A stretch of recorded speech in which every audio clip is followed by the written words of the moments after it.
Hello, good morning, good afternoon, good evening, at whatever time you're watching this most critical and sensational interview. It's your girl, Becca Teeter, bringing to the See Her Soar stage the infamous, the wonderful, my dear friend, Jessica Muroff. Hello, friend. Hello, friend. I wish I could hug you. That's what I really want.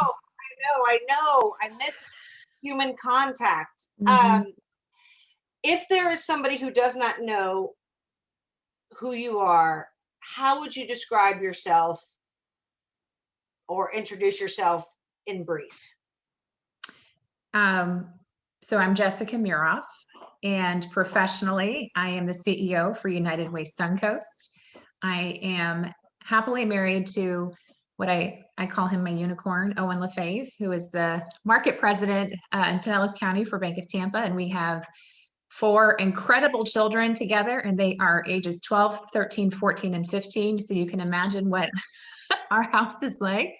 I am deeply committed to my community and serving others, and just really love being a part of the Tampa Bay region and doing some really big things, especially at United Way. So that I would say is probably my little elevator speech. Awesome. Well, and every word of it's true. And you are as warm and genuine as you appear, even in the virtual world. Now, for those of you who aren't as fortunate as I've had the privilege of knowing Jess for 2 decades. Mhm. And throughout your remarkable career, where you've been successful in so many different areas, I was thinking about it quite a bit. And there's a theme that is that ties them all together, um, even from like back in your early 20s, and that all your work has been about uplifting lives and really helping people get to the next level. What drives that in you? I mean, how do you personally strive to make the greatest impact, both in your current role and even your other CEO and leadership roles you've held? This is, it's a great question. It's one I reflect on all the time.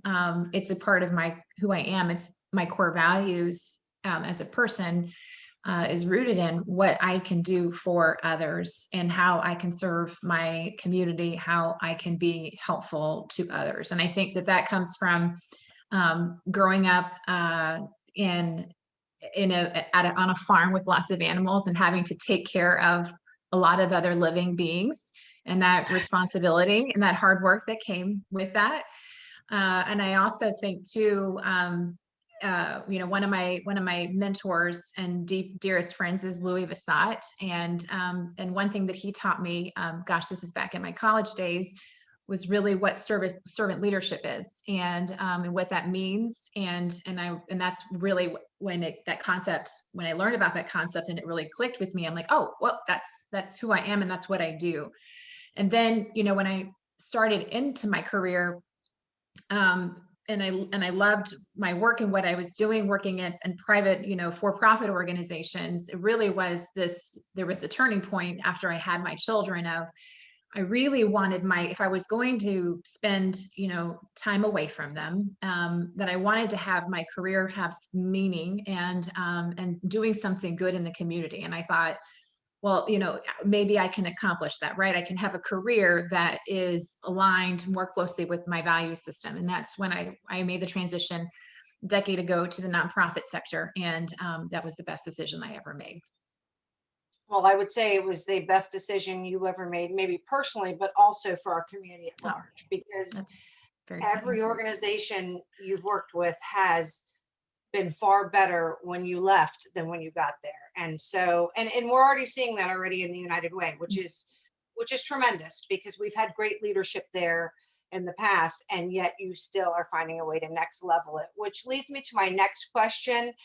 And I believe that there is a rumor out there that either you are a set of twins or simply superhuman, because I don't understand how you, in all seriousness, How do you maintain your balance and your sanity? Because for those of us who know you, you are deeply committed to your family, to your children, your extended family, your um, social engagements, to your philanthropic engagements outside of your professional capacity. You sit on the CEO council, you work out regularly, which is something I don't fully understand, but I know some people do get joy from. And then you come home and you make these like artful cakes and decorate things. So can you please confirm that you are A, not a clone, and B, not superhuman? And I, C, how the heck do you do it? neither one of those things.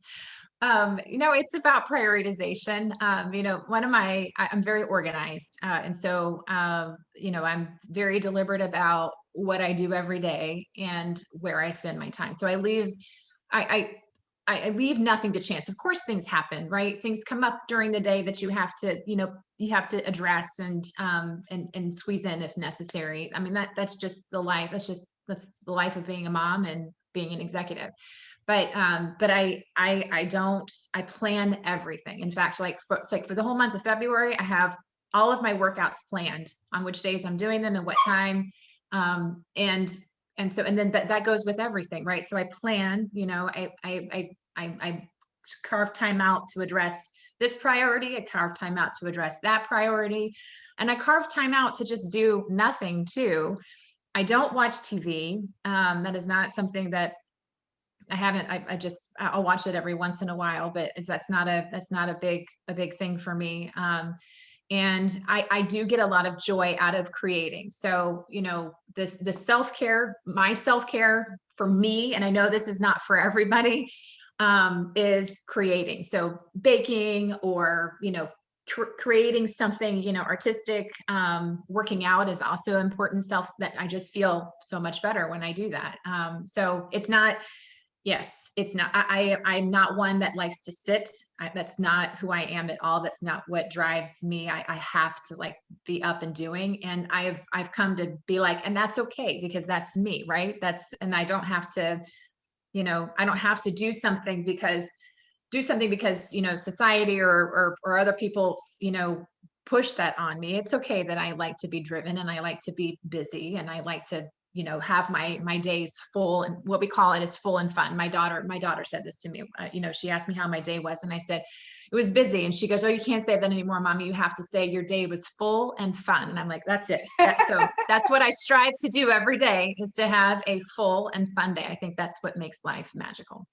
Well, I think you're killing it. And, even through the pandemic, you've been getting more education. You Yes. participated, you and Owen did the leadership program that many of us participated in from USF, which was great. And now you've continued that on because, you are a perennial student and you know that that's a good part of leadership, that once you stop learning, you stop evolving. So I'm here to report live. She is just exceptional at time management, incredibly bright, and is smart enough to surround herself with people of a similar ilk, which I have seen both in her personal life and her professional life. Let's talk about your professional life for a Mhm. second. What has, because United Way has not been probably as desperately needed in our community as it is now in Yep. quite some time. So, what has it been like leading this critical organization through this pandemic? And what are you most proud of that y'all have accomplished? Wow. So it has been one of the most challenging years of my professional life. It's been overwhelming. It has been exhausting. It has been also very fulfilling and rewarding too. So none of us predicted what happened in 2020, and being 3 months into a brand new role, I had big plans, right? I had shared with my board, a roadmap for my first 18 months and what we were going to accomplish and build. And then COVID came and had, put a damper on that a little bit, but we still we still kept the car driving. So I frequently talk about, how we're driving a car while we're changing the tires and it's running. And that is really hard to manage. What I am most proud of is that we have undertaken some significant change, and responsibility as an organization, and the resiliency of our team, has been remarkable, and the way that they have shown up, for our community has been nothing short of just incredible. I am incredibly proud of the team that we're building. We've had some, new leadership come and join United Way Suncoast, and that just makes my heart sing, because these leaders are transformative, and I can't wait to see all of the great things that we are doing and that we'll continue to do. And we raised $2 million, in short order, where 100% of those funds we were able to get right back out into our community immediately when, our partners needed it the most. And what we've learned from this is that collective impact, that how we work together is how we really truly create a change. So we have to make this a more permanent approach to, serving the community, is bringing organizations and people together, to and intentionally working together for specific outcomes. And that's what I'm as we emerge from this, that kind of strength of collaboration is what I'm most excited about.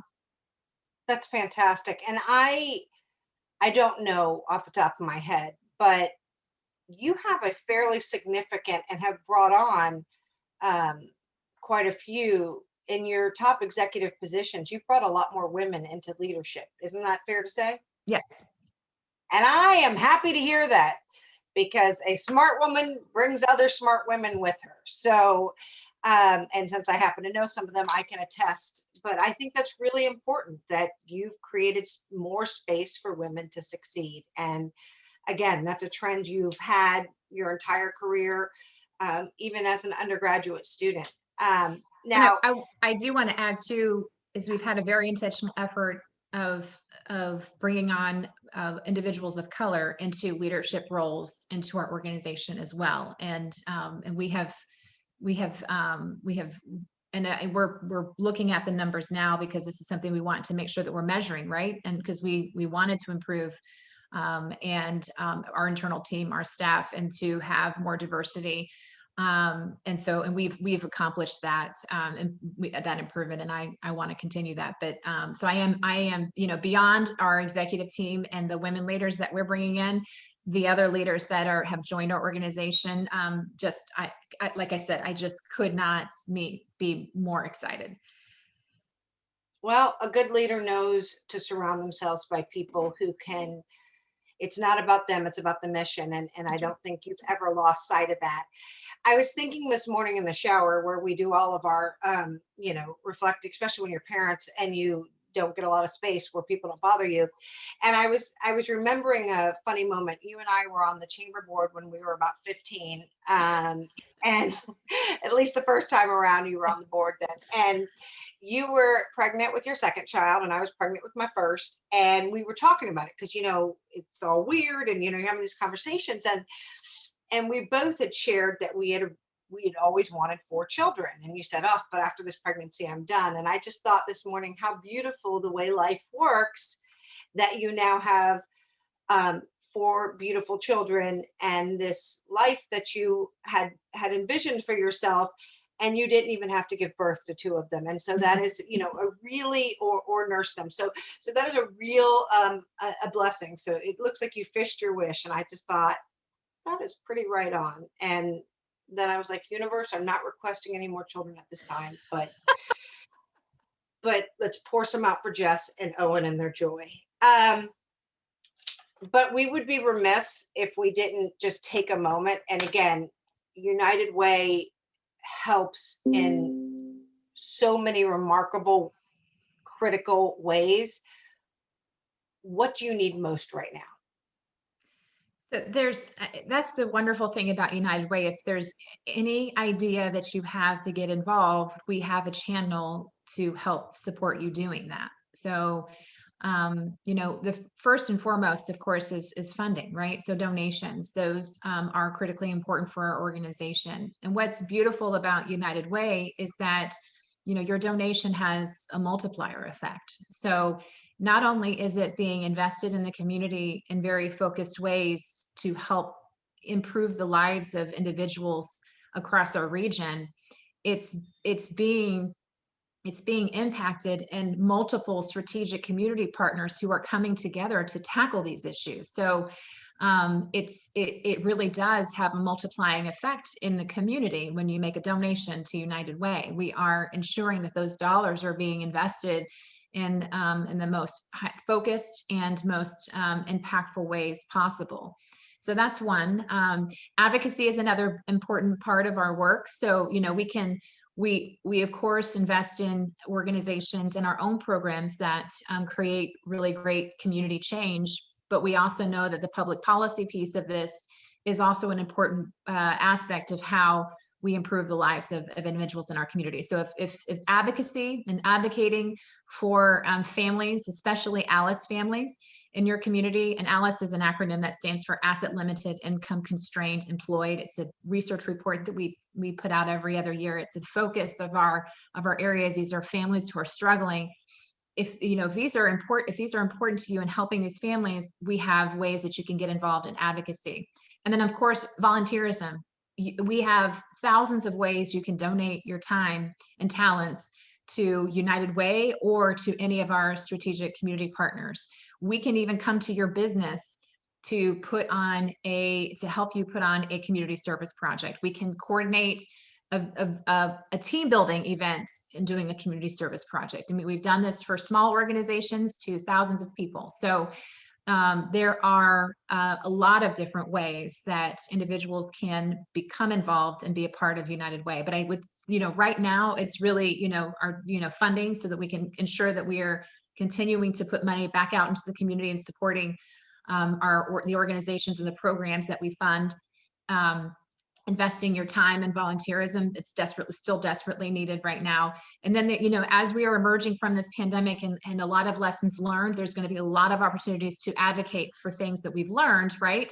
And that we want to make permanent changes in an effort to support our families.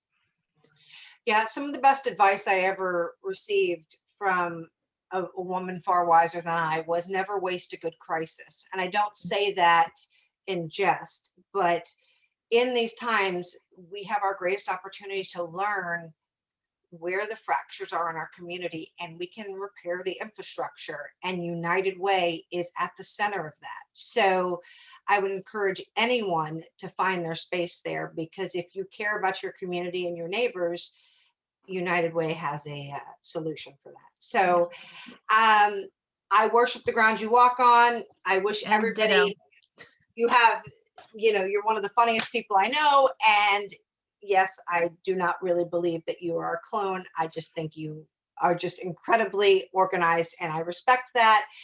And I miss you terribly. And I look forward to sharing space with you soon. And I am always cheering you on from Pinellas County. And I hope to see you very soon. Yes. Sending lots of love back to you, Becca. I appreciate you. Always and always. 2 decades down, so many more to go. That's right.